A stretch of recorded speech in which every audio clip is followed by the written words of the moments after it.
Hey, welcome back. We've got another pile of beauties to show you this time. So let's get started. The first one is Action Comics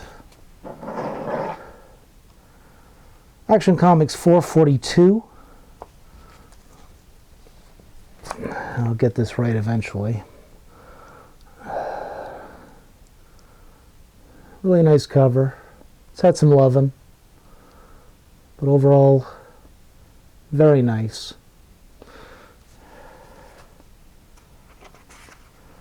Okay, Action Comics Volume 37, number 442, December 1974. 20 center. Oh, okay. I thought that was a mark, like somebody had taken a pencil or something, but it's actually a fold. Yeah, you can see it on the inside. It's a fold on the paper. Okay.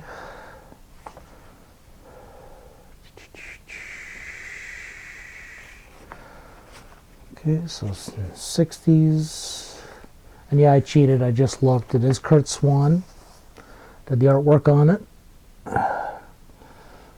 I'm going to get the whole thing in. There we go. Nice stuff.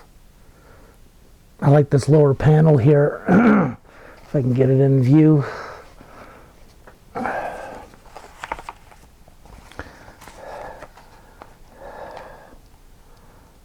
Where you can discern the difference between two different types of guns by how they sound when being shot. That's Superman. Very cool. It's a little bit of discoloration. Tiny amount of foxing on some of the pages. You can see a little bit of brown shading happening. But overall, nice. Yeah, color breaks on the spine, that sort of thing you expect. Rough around the edges, but yeah, nice book. Really nice book. $4.42. Next up, I've got Archie's Madhouse, number 60. It's a book from the 60s.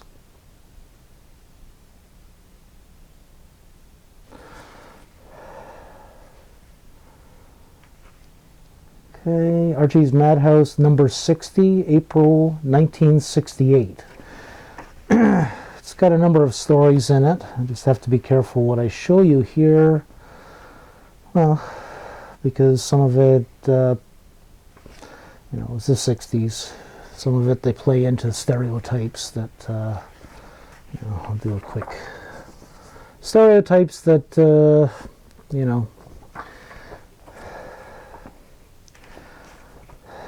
back in the day. I also got some references here. Does anybody know who Ed Sullivan is?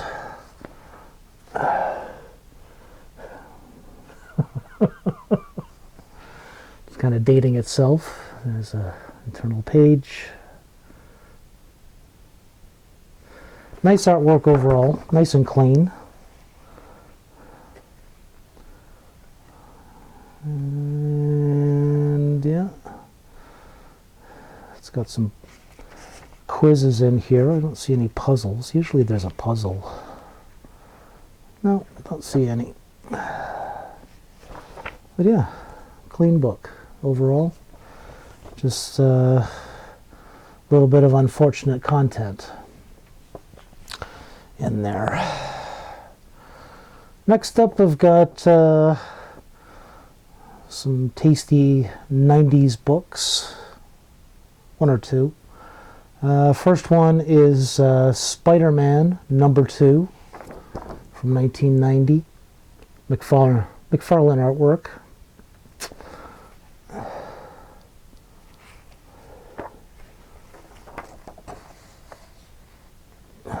Nice stuff. Definitely McFarlane style. This is the stuff that made him famous.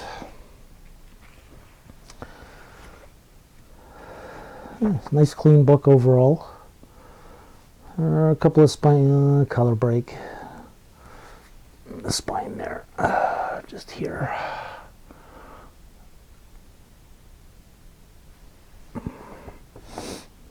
Also looks like there's a bit of a, oh no, I was going to say there was a bit of a curl, but it looks as though the cover has actually been cut. By whom, I don't know, because normally in bindery it would all be stitched and cut together, but you can see the cover is actually a little bit shorter than the pages. Mysterious, very strange. But overall, a nice book. Spider-Man #2. Another 90s book I've got is Dark Horse Comics #2.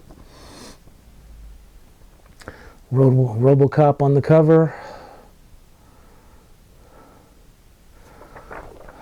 Nice Magnolia artwork. This one is surprisingly clean. A couple of stress marks on the spine. But I'm guessing, because we're dealing with a comic that came out in 1992, I'm guessing that this has actually already had a pressing, just because it's so delightfully clean. I mean, there's barely anything on it, you know, unless it was, you know, sealed in cardboard and never looked at again.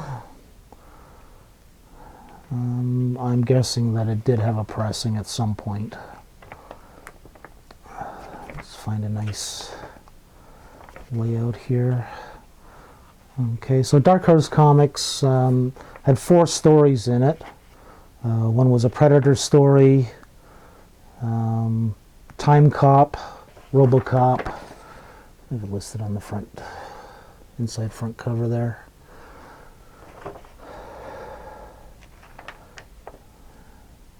All right, well, let's go with that.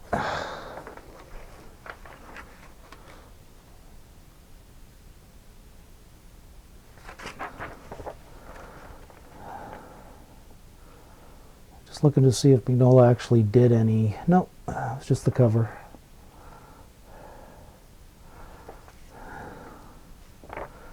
Another one here. Dr. Giggles. Anyone see that movie when it came out? Slasher film.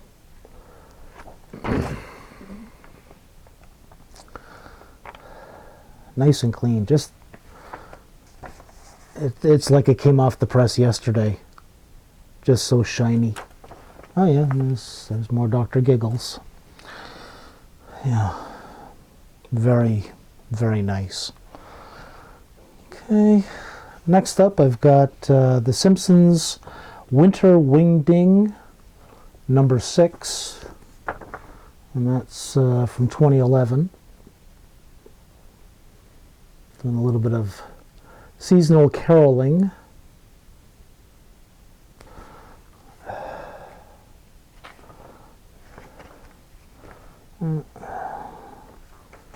Yeah.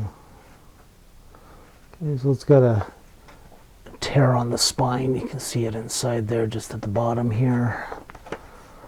It's got some stresses.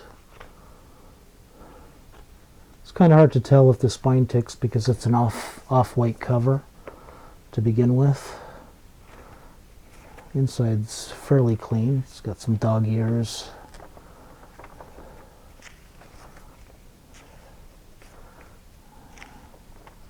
There we go. Do a quick check. Oh, okay.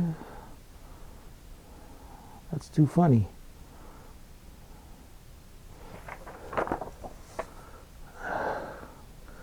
Got Simpsons on the one side. We've got old Sergio on the other side.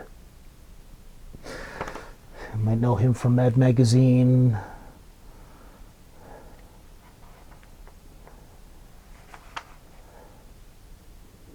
Ha ha ha. Too funny. Might know him from Mad Magazine or Plop.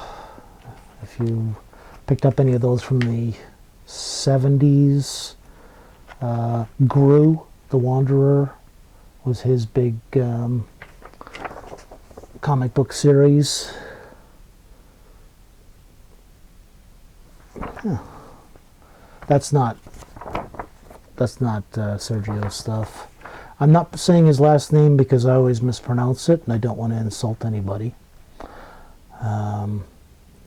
And in saying that, I've just shown you a spread that had $1 million butt ski. Yay. Try to be consistent. But yeah, an overall nice book. You know, it's had some loving. It's definitely been read.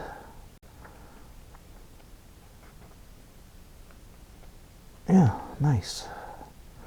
From 2011. Okay.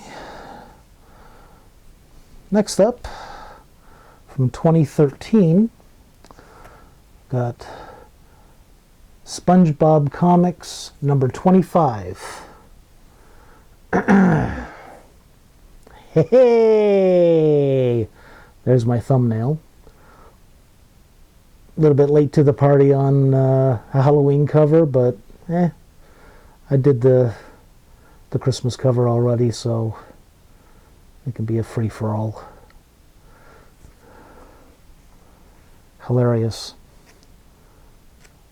So yeah, I said 2013. These are hard to come by. And when you do, you're not paying a couple of bucks for them, that's for sure. Nice artwork inside.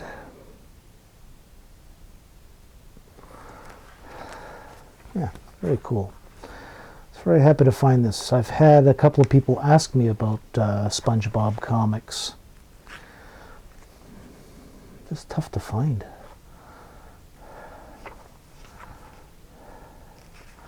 People are scrolling them away. Oh, it's a cool sketchy style.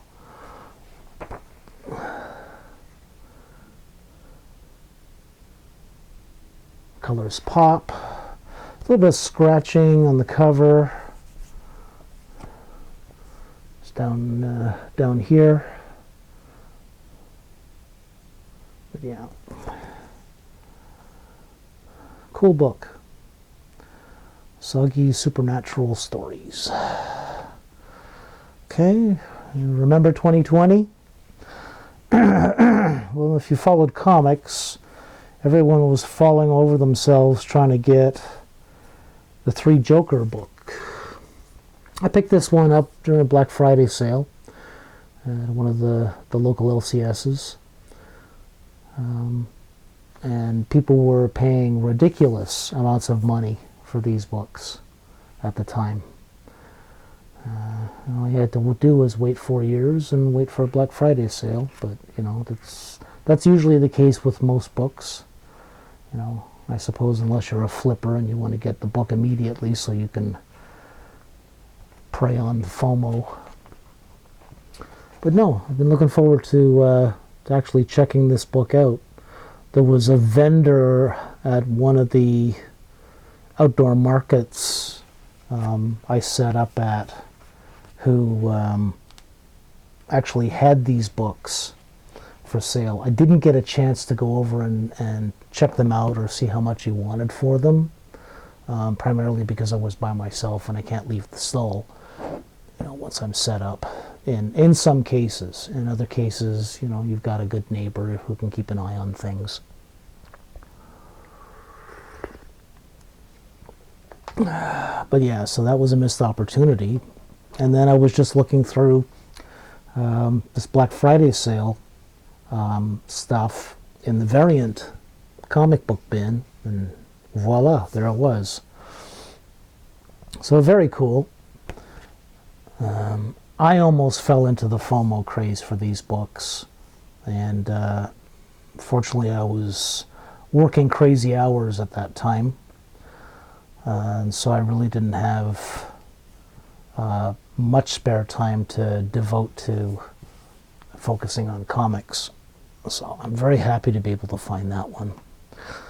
Okay, well, I've got a couple of trades. First trade is, let's see, Bone Number 1, out from Boneville. I picked this one up at a thrift shop. There were a number of them. I think there were 4 of them. This was the least messed up. It's got a few scratches just from stuff being stacked on it, but the foil isn't too bad on it. No real damage to it. Cool book. Yeah, Jeff Smith's huge success in self-publishing. It was awesome to see. Let's see. So this is First Scholastic Edition, February 2005.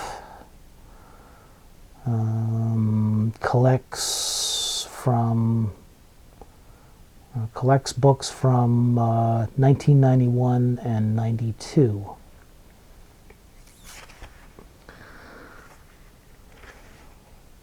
Doesn't list the books though.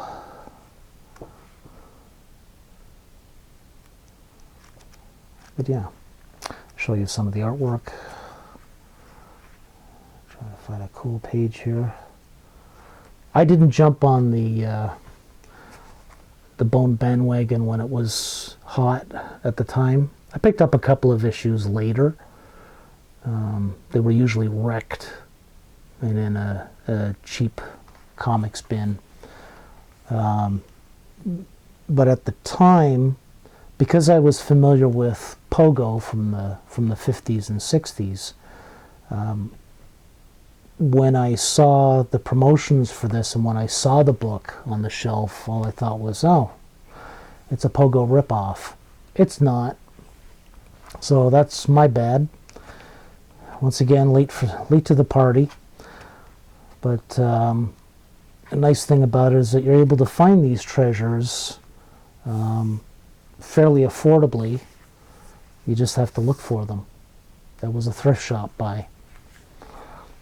At a thrift shop I hadn't been to previously, simply because whenever I had time to go, it was usually in the afternoon on the weekend, and I figured, okay, well, there's no point in going because anything good or anything worthwhile has already been pawed through and snatched up, and good for them if they found some great stuff, but it's a bit of a trek for me. But I ended up having a little bit of time and being in the neighborhood, so I just kind of, I'll skip in and see. So I found that. Found a couple of other things that are in the pile after I deal with this next beauty. So, well, it's sometimes worthwhile, even if you don't think it is. This next book, it's a hardcover, is Aliens Salvation. Mike Mignola again. This time he actually did the artwork inside. Before I get to that. Okay, so Aliens Salvation. This is a second printing, September 2015.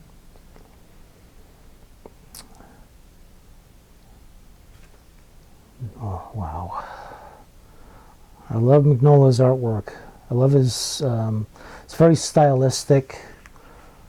I've met people who don't like his style, simply because he simplifies and stylizes. Get the glare off of there. But I like it for that reason. You know, just cool. Just very cool. Use of negative space. shadow and light. Trying to find some aliens, man. There we go.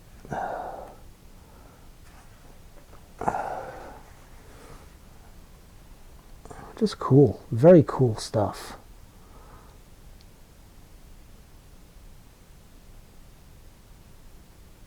Alright, and that was at an indoor market. I found this book. It's not too bad. It's a little scuffed and scratched up just from use, but yeah, overall, definitely very happy to find this one. Looking forward to checking it out because I missed the party on the singles. Okay, next up, back to that the thrift shop that I checked out for the first time. They had a shelf unit with, it must have been a shelf and a half of Archie digests. And a lot of them were modern, 2000s upwards. And figured, okay, well, might as well just kind of flip through and see what's there. And I found a couple of books that I was quite pleased to find. Newer books, the barcode in it. That's the second one. So there's a variety of Archie digests, not just Archie, but Betty and Veronica, so forth and so on. But all of them were modern books, barcode. Okay, I'll flip through them anyways, see what else is there. And lo and behold, I discovered this treasure.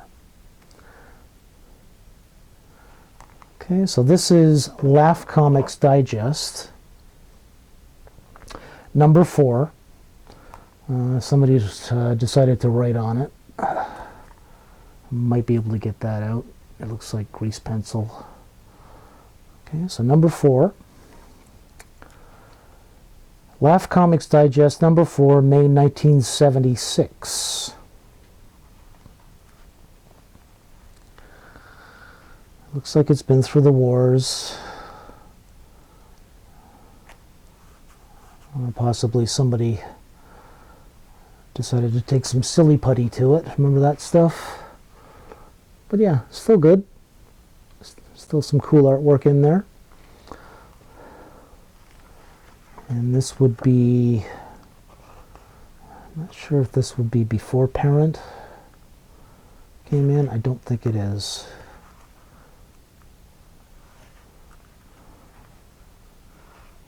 Very cool stuff. Oh, there's Sabrina.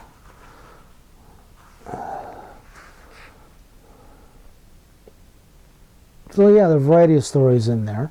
But yeah, it was the only one that I could find that wasn't from the 2000s. And was very happy to stumble across it. Very cool. It's actually not in too bad condition. There's some scuffs, you know, wear and tear. You know, the books get stacked. You know, get dog-eared a little bit. Big fold here. But overall, actually not too bad. Not too bad at all. So yeah, Laugh Comics Digest number 4 from the 70s. Next up is Tintin Pocket Selection 33, Special Western. That's what caught my eye, was Tintin. But in looking through it, there are no Tintin stories in this book. There are a series of stories, 1, 2, 3, 4, 5, 6, 7, 8, 9, 10 stories in there. It's published in French. But you get a variety of stories, so you get a variety of art styles. Look at that. Look at that. That's just sheer craftsmanship. Just beautiful. Beautiful, beautiful. Colors pop. Just amazing. And then it switches to another art style, another story, different artwork. Completely.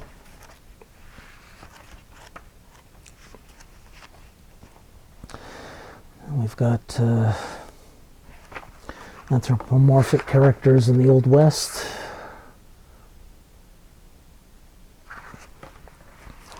And then this one at the back is real cool.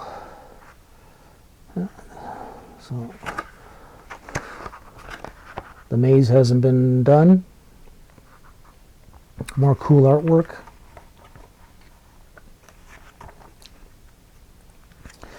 There's actually, yeah, it's cool artwork, but at the same time, you know, dated. Let's see, 1976. Distributed in Canada through Montreal.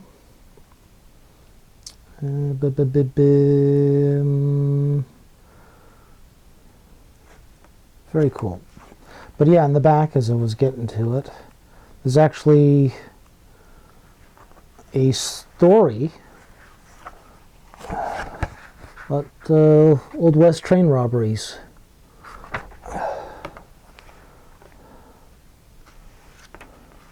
And some of the characters who were involved in that. Cool.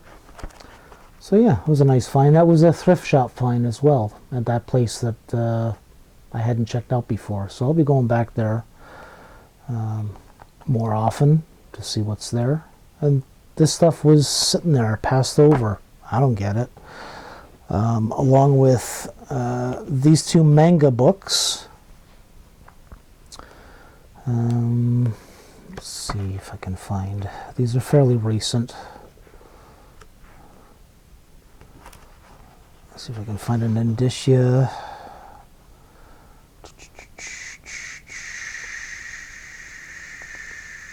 Copyright 2010. And this is the English translation of the manga.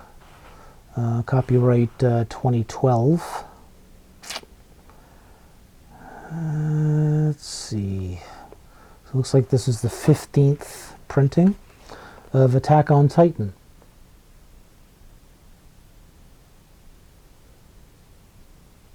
Very cool.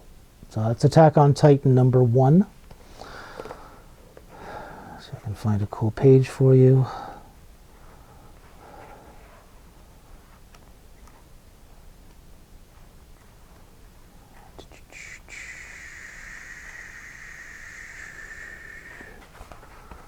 Don't want to crack the spine, but you can get an idea. Just beautiful black and white artwork. Clean.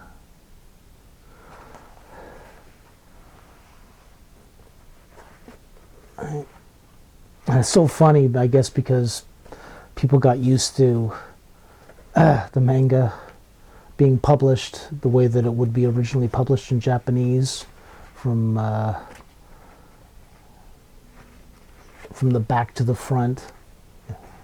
North America way. First page, they've got, "Stop! You're reading it the wrong way."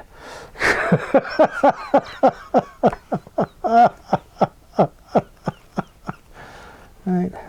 So yeah, very cool. So Attack on Titan 1, Attack on Titan 2.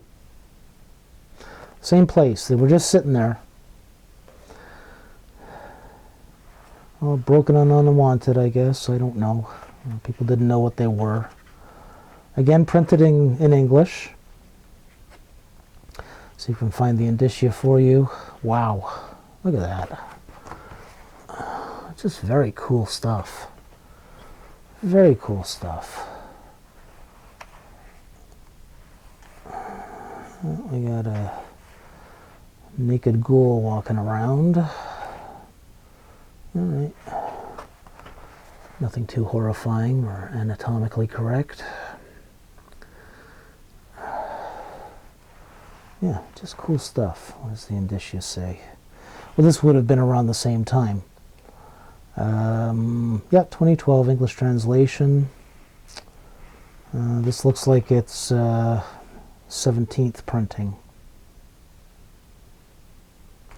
Yeah, very cool. Attack on Titan #2. So yeah, that's the stack for this time around. Video ran a bit longer than expected. But yeah, thanks for checking in. And as always, I'll run the restock photos at the end of this if you're interested in what has gone into my table display at Nostalgia Warehouse. And yeah, if you like this video, feel free to give it a thumbs up and all that good jazz. Subscribe, hit the notification button, blah blah blah blah blah blah YouTube crap, or just enjoy. And have a good week, and as always, enjoy the dig, huh? Cheers.